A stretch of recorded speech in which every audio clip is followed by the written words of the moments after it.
Hey everybody, this is Rustin with Metalholic Magazine, The Examiner, and of course Mojo Radio. With us tonight, the ever-talented Nina Osegueda and Josh Schwartz of A Sound of Thunder. How are you doing, my friends?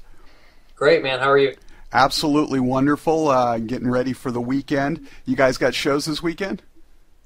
Not this weekend. We've got rehearsal tonight and doing double duty, rehearsing for our upcoming recording sessions. We're starting the next album already, and then we've got our tour coming up for the current album. We do have a show next Thursday, though, at the State Theater. We got to get you out to the West Coast, though, too. I know it's hard when you've got regular day jobs and good stuff like that. I keep hearing that. But hopefully, soon enough, the word will spread, and we'll be able to get you everywhere. But yeah, you guys are pretty prolific. I mean, I know this is your second, full-on album, Out of the Darkness, but you guys have put out quite a bit of stuff so far, like bam, bam, bam, right behind one another. Yeah, I mean, everybody in the band writes to some degree, and we're always jamming, coming up with ideas and rehearsals, so we've constantly got more material than we have time or money to record. So let's talk. A lot of people don't know who you are yet, so let's get to know you guys first, and then we'll talk about the new album and everything, if you don't mind. Was there a moment for each of you, sort of an epiphany moment, if you will, where you heard a song, an album, saw a concert or something, where you were like, hey, this is what I want to do for my life? You know? Yes. Yes. I went to my first metal show when I was 21, and I saw Dragon Force. Wow. Yeah. I was a late bloomer. I saw Dragon Force, and I realized I want to do that. And then I started my first band. Well, and you had started early on, before you went to college and all that stuff, sort of leaning towards opera, right? Oh, yeah. Well, yeah. Really, I grew up in a place where most of the music I was listening to and learning from was rhythm and blues and that sort of thing, and gospel. And so that's how I learned to sing. And my mom always just drove me to auditions and stuff and made me just try it. So I was never really trained in opera, and she took me to an audition and they let me in. So then I was doing opera, and then college, and then metal.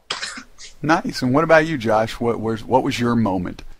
I have been listening to metal since I was about 12, and started off with an Ozzy tape that my best friend's sister had given me, and this was in the 90s, and I kind of went backwards in time for some reason, listening to about all the Ozzy stuff, and then Black Sabbath and Deep Purple, and so a couple of years later, when I was about 17, I was really heavily into Sabbath still, and I kind of credit Tony Iommi. For some reason, his playing above all seemed to kind of push me to want to play music, not just listen to it. What was it about his playing that really spoke to you? It's hard to say. I mean, part of it, I guess, is because his riffs are really memorable but really simple. So I could kind of imagine myself being able to write stuff like that. For some reason, when I was around that age, my own musical ideas just started popping in, and I don't know, I just felt like I could do it myself, so why not? Nice. I have to ask, Nina, I know you're a big Mark Tonillo fan. Yes. What do you think of the new Accept album, Stalingrad?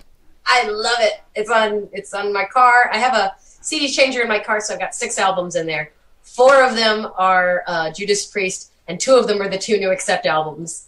So I've been listening to Stalingrad a lot. I don't think Blood of the Nations has probably left her CD changer since it came out. It hasn't. I've been listening to that since it came out. Nice. So now, you don't think much about Washington, D.C. in that area when you think of metal bands. So tell us how the band came together. Oh. Well, Chris Herron, the drummer, and I actually started the band. I hadn't played in a band for a long time, and at some point, for some reason, I got the feeling like I wanted to get out there again and joined a cover band briefly. And Chris was the drummer in that cover band. And it didn't last very long. When we lost one of the members, Chris and I had just very quickly developed this rapport and developed a sense that we wanted to do original music. Because he's a gifted lyricist in his own right, and I had a bunch of original material that I had demoed at home, and we just, writing and creating music is what drives us. So we wanted to do that, and the two of us got together and started working on material, and then we had a very long struggle finding a singer and a bass player, and ultimately we found Nina, and also Jesse Keene, who happens to live here and be in the room right now. So you've actually got our bassist here. Hey, Jess. How's it going? There he goes. Tell him to pull up a seat and sit down. Let's talk. Yeah, Jesse. Fair enough. Uncle Jesse. Uncle Jim.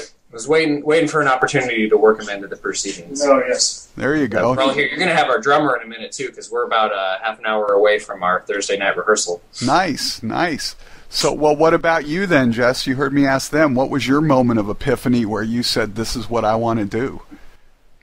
Well, I've been playing music since I was a little kid. I did, sang in choir groups as a young kid, and then I picked up the guitar around 16.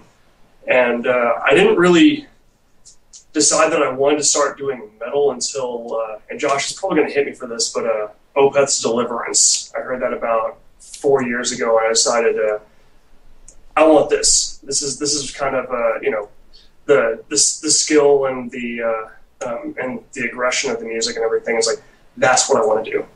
So. Well, that's sort of interesting, too, because when you guys listen to your, at least from an outside perspective, listening to your guys' sound, at once you're sort of all over the place, but it's very contained in this. I mean, it works, I guess is what I'm trying to say. You guys have elements of all these different genres of metal and rock, but they all come together so fluidly, I guess is the term that I wanted to use.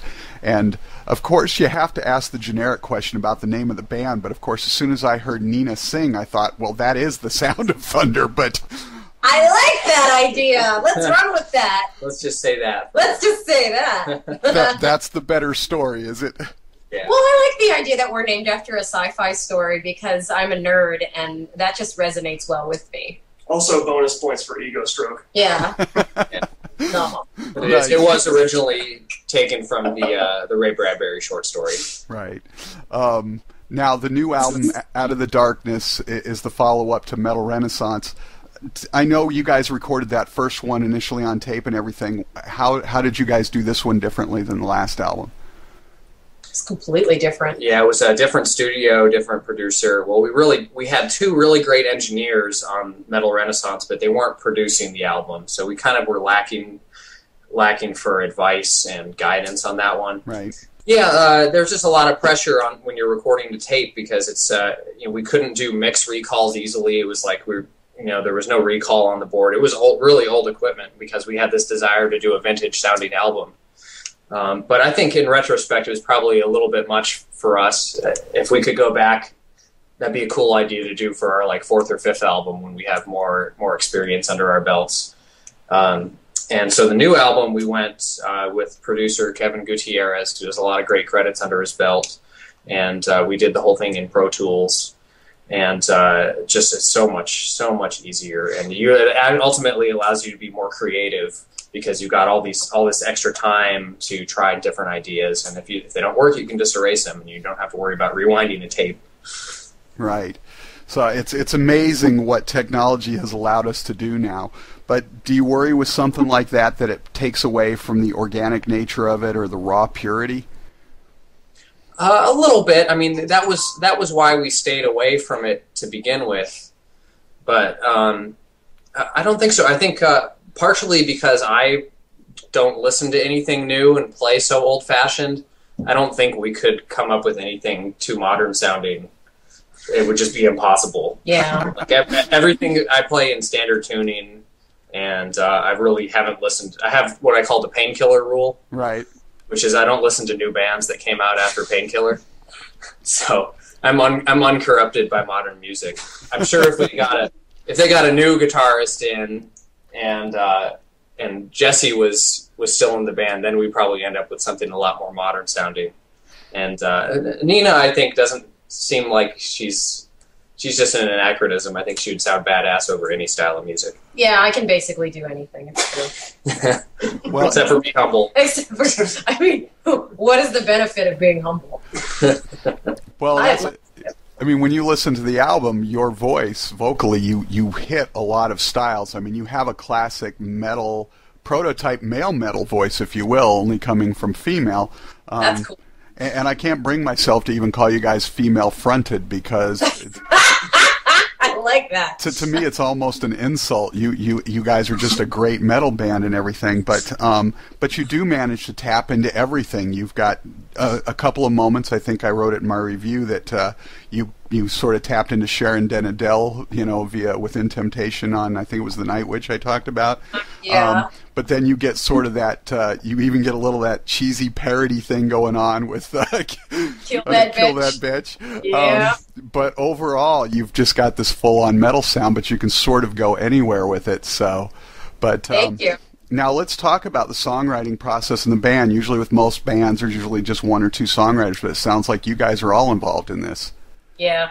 Yeah, everybody's put ideas forth. I think that we'll see more of an even mix in the future. Most of this time, a song will either develop in a jam with the group, or I'll write something at home on my own. But in other instances, like for instance, Jesse wrote the bridge of The Day I Die, and I think probably had a more modern rhythm in mind for it when he came up with it.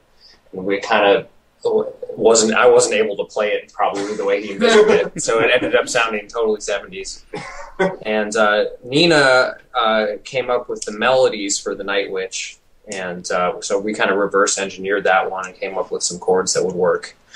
And Chris writes a lot of lyrics, but he also has a couple of complete musical pieces that he's written the chords for, and haven't appeared on the album yet, but probably on the next one. So does Chris do pretty much all the lyrics, or do you as vocalist, Nina, do you get into that? Or We trade off and or fist fight over rights to doing lyrics.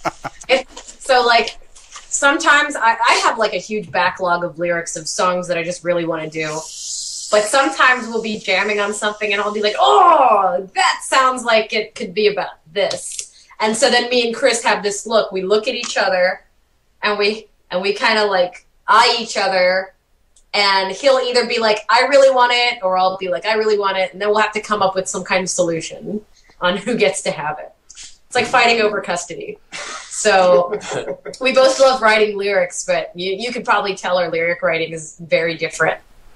Okay. Now, have you guys written the lyrics together for one yet, or have you guys can't play well in the sandbox with that? I think Nina could do that. I've been pushing for them to do that, but Nina will whip out lyrics, just stream of consciousness, and she'll write an entire set of lyrics in like 10 minutes while we're jamming on something. Chris works at home, and he'll work for like 3 months on one set and get every word exactly how he wants it. And he's a big fan of Rush and Yes, right. And so a lot of his lyrics are very. Honestly, most of the time we don't really know what they mean. But they're very poetic. But we know they mean something deep. Yes, exactly. And see, with me, it's not so much the words as to what the song is about. I like songs that tell stories, so I like to tell a tale. So if I'm getting my point across, that's what's important to me. So what you're saying is you may have a second career as a country singer somewhere down the road? Yeah, you know what? I've heard this crap about how I sound country. And I'm okay with that, but I'm letting people know I have no country background. Both my parents are immigrants, and I'm from Washington, D.C., so whatever country that you're hearing or that I might have developed, it's purely coincidental. Well, actually, I think it was, I'll give him his props here, because he was one of the ones that did a review of the album Danger Dog. Yes. He said you could hear sort of a metal Faith Hill to it, and he said he thought that would be offensive to you. But I went after I wrote my review and everything. I was sort of listening to the album, and I thought, you know what? I can really hear that. Not the twang or anything, but just the vibe of her voice and part of what you were doing. So, and that's a great thing. She's a great singer. But yeah.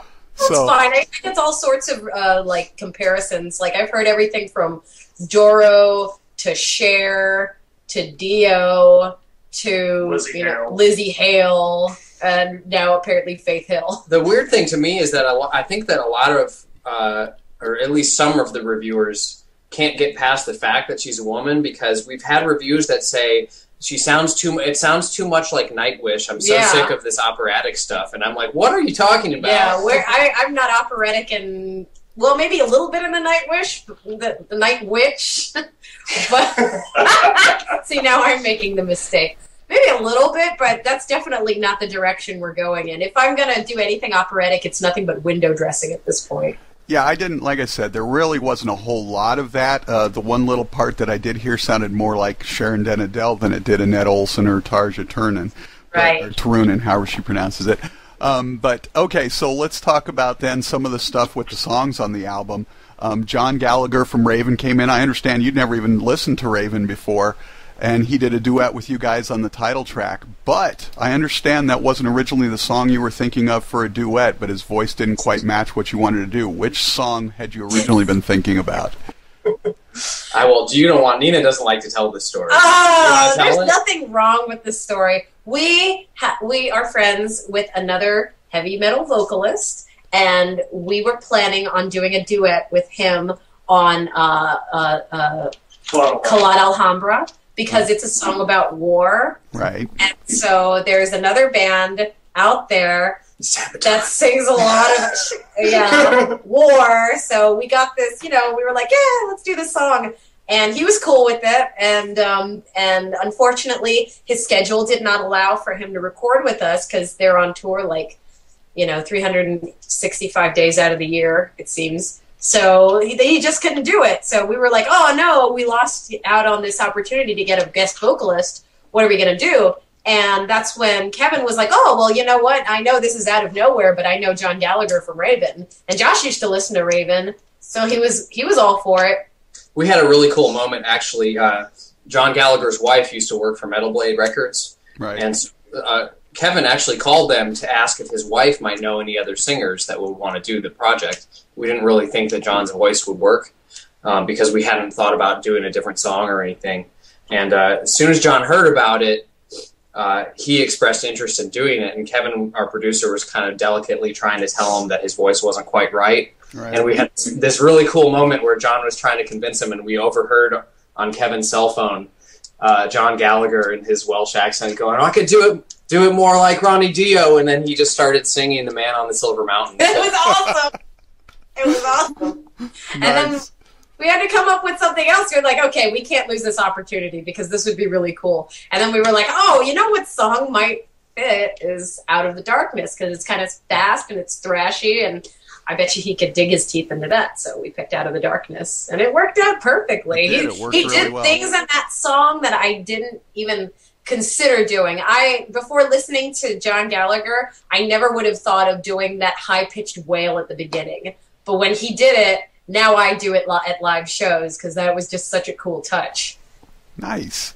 Yeah. So, my favorite song on the album, at least right now, and this is the problem when you review albums, you have to review them right away so that people can get a chance to sink their teeth into what's coming out.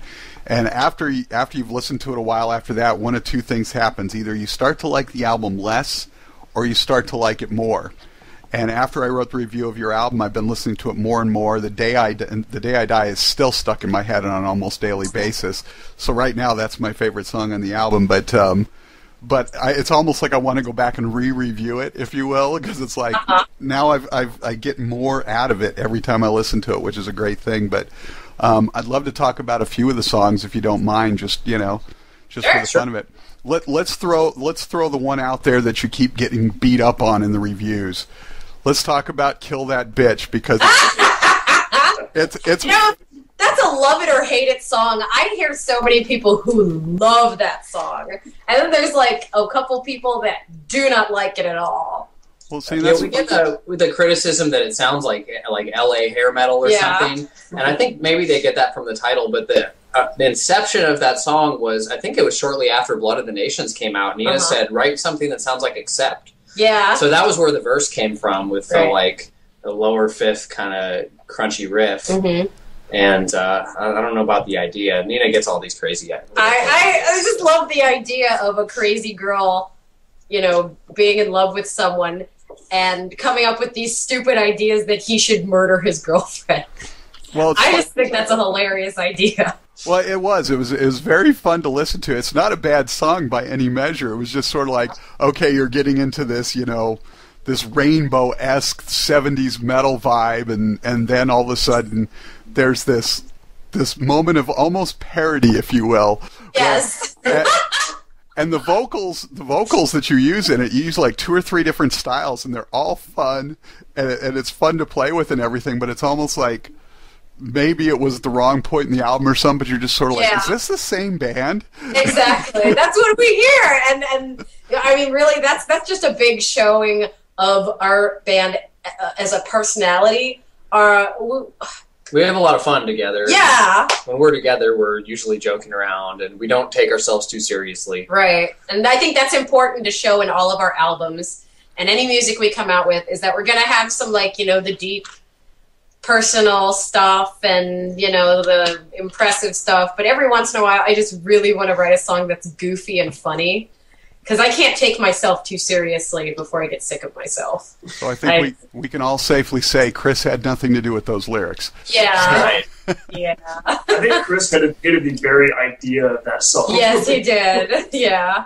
But at least you guys had fun with it. So for each of you, is there, because every song has a story of its own. Some are more intriguing than others.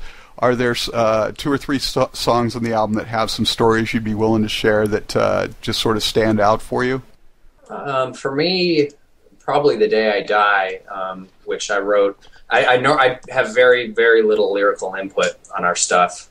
And The Day I Die was one where I did write the lyrics for the chorus. And the idea that the verses took later on had nothing to do with the original idea, but I actually wrote the lyrics for the chorus after I broke up with the girlfriend. I remember that conversation because you were like, it's about a song about people breaking up. And I was like, well, why are they breaking up? What do you mean, why? It's like, well, why? I have to write a song about why they're breaking. It's like, no, you don't. Just write about how they're breaking up. And I'm like, well, I need a reason. What was the point? I don't know. They just got sick of each other, I guess. And that was pretty much all I was getting. And I was like, okay, this song cannot be about that. Yeah, well, that was the original idea. And then we realized that Nina can't write about feelings. No. So we made it about a lost soul who had killed himself and is kind of calling back from the other side. And that's what it ended up being. Yeah, feelings and emotions are okay and all, but when it comes to a dead suicide from beyond the grave, I can do that. That's more her style. That's more my style. And I'm also really attached to that song because I love Deep Purple and I love Hammond organ, and I wanted to get some organ on the album somewhere.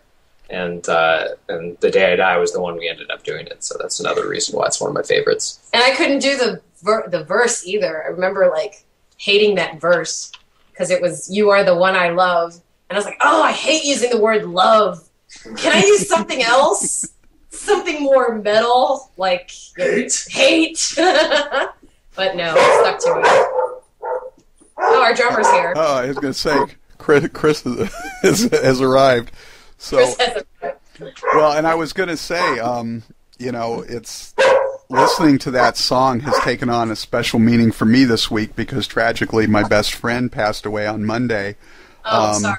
And it was a suicide nonetheless. So I really fed into some of that stuff, listening to it. It really evoked a lot of emotion for me. So whether that was planned or not, it hit the mark. Now I was going to ask you because you guys have some keyboards on the album, you have some layered guitars and whatnot, but you're a 4-piece when you play live. I'm sure it brings a more raw edge to it. But have you talked about adding a second guitarist? It's come up. I think Nina would like it. I would love it. I was originally scared to death of going out and doing this kind of music and being the only guitarist. But now that we've been doing it for a couple of years and I feel like I've pulled it off, I'm a little more selfish. Right. I mean, we do pull it off. There's absolutely nothing wrong with what we do on stage. The only reason I would want a second guitarist is so that he can take a break from playing the rhythm live and actually be able to lead more. Because I love hearing that. But then again, it kind of forces our bass player to do more. And I'm all for enslaving our bass player to do more work. What? So yeah, he's not allowed to be lazy. Like, we can't have a lazy bass player. And that's very different from most other metal bands.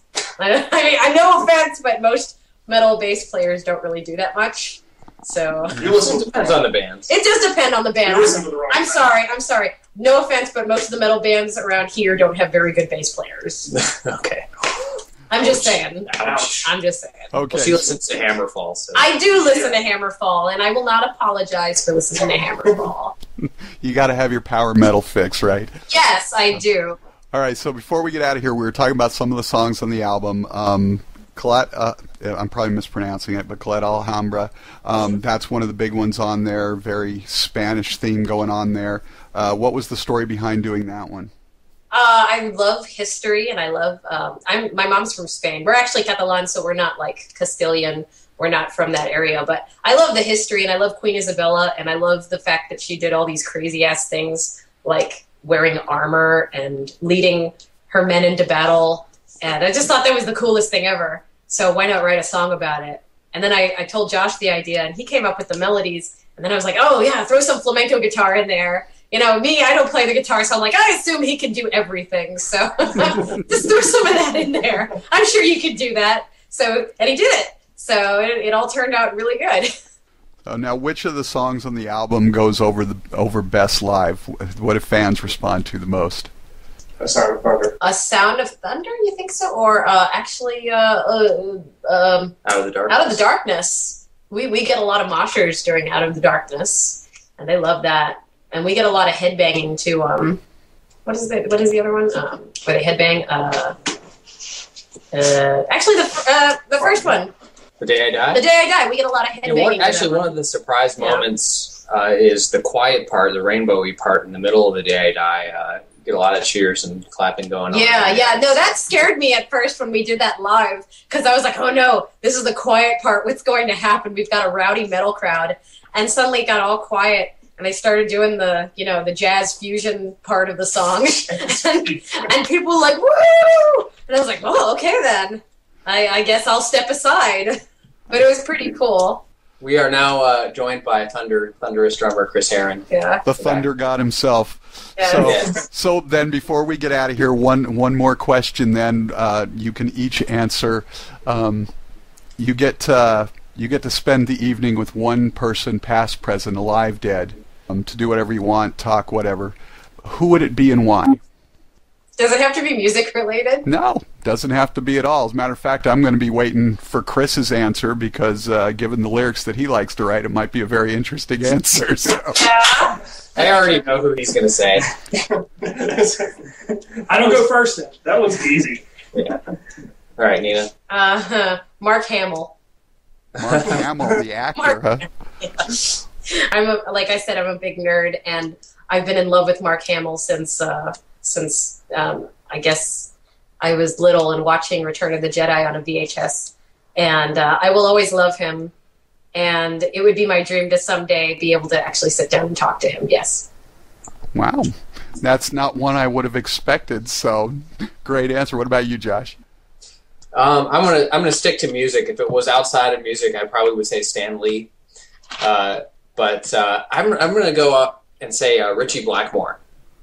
Because he's supposed to be kind of a weird cat, and he plays a lot of crazy practical jokes on people and does black magic and stuff. So I imagine it would be a memorable evening. So what about you, Jesse? Probably Geezer Butler. Just about half of the style that I've learned how to play comes directly from him. So you guys are all choosing musicians. I feel that now. What is it about Geezer's style that sort of calls to you, if you will? It's technically proficient and catchy at the same time. It's very heavy and very it's very heavy, and yet it's tasteful. I mean, it's really jazz bass being played in a metal fashion. And we're getting to Chris next. We can make this segue anyway. Bill Ward is even though he's a metal drummer, has a very jazzy feel to it. Would you agree, Chris? Absolutely. Nice. So who would you like to sit down and spend an evening with? You probably guessed it before I say it. Neil Peart from Rush. Oh, of course. I think you'd almost need to have a full weekend with Neil to really pick his brain. Yeah. And certainly I started, I was from a drummer stand, young would-be drummer when I was 16 and bought my first drum set and didn't even know how to play drums. Neil has always been a big musical inspiration, but as I grew, intellectually, he became a very, very big intellectual influence as well. And so certainly I can't. Obviously, when I write lyrics, it's I'm sure the style does come through. Although I'd like to think I'm a little different than he is anyway. Yeah, and that's why like you said, it would have been pretty easy to guess between the drumming and the lyric writing and everything. So we're getting ready to do our article on the top 35 drummers or so of the last 35 years. Obviously, Neil's the godfather, but who do you think belongs on that list that probably gets overlooked? I'm not sure if they get overlooked or not, but I think Mike Portnoy certainly, and he's been another influence of mine. Danny Carey, certainly. But even when you veer outside rock and roll, you're talking to really big pool of drummers that are just phenomenal. Oh yeah, that's why I'm sticking to rock and roll. Okay, all right, rock and roll. I'm a big, in the old school stuff, I'm certainly a big Tommy Aldridge fan. Right. But there's so many young drummers coming up now that are just scary, phenomenal. It's just, it's really good to see, actually. Nice. I want to thank all of you, Josh, Chris, Jesse, Nina, for taking the time to talk with us here on Mojo Radio and with Metalholic and the Examiner. Hopefully you're going to get out to my neck of the woods. We can sit down and do it in person and everything. But the new album's phenomenal. Look forward to what's going on, and hopefully we can stay in touch and do this more often. Thank you. Sounds good, man. Thanks for taking the time. Go have a great rehearsal. We'll talk to you soon. Take care. Bye.